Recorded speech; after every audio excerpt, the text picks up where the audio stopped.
जर एका कंपनीने 1,60,000 रुपयांची कार 2 लाख रुपयांना विकली तर कंपनीस किती टक्के नफा झाला?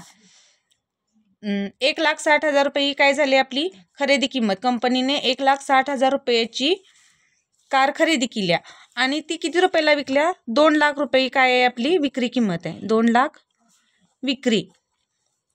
मग इथं आपल्याला खरेदीपेक्षा विक्री किंमत जास्त दिसते. मग आपण काय करायचं, इथं आपल्याला नफा झालाय. मग इथं 2 लाखामधनं आपण 1,60,000 वजा करायचे, म्हणजे 40,000 रुपये आपल्याला काय झाला? नफा झाला. पण या नफ्याचे आपल्याला काय काढायचे? टक्केवारी काढायचे. मग आपण काय करायचं?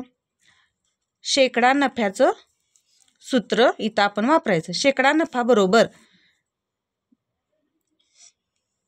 नफा गुणिले 100 भागिले खरेदी किंमत. नफा किती झाले आता आपल्याला इथं? 40,000 रुपये नफा झालाय. नफा गुणिले 100 भागिले खरेदी किंमत आपली 1,60,000 रुपये आहे.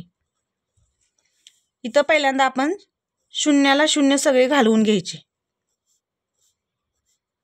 आता काय शिल्लक राहिलं आपलं इथं? 401 आणि इथं छेदामध्ये 16 शिल्लक राहिलं.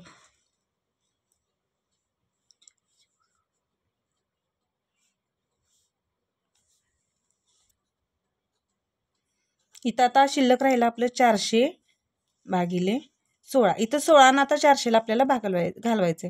16 एके 16, 16 दुनी 32 आणि 16 पंचे 80. म्हणजेच इथं आपल्याला या व्यवहारात 25% नफा झालेला आहे. व्हिडिओ आवडला तर लाईक करा, शेअर करा आणि सबस्क्राईब करा.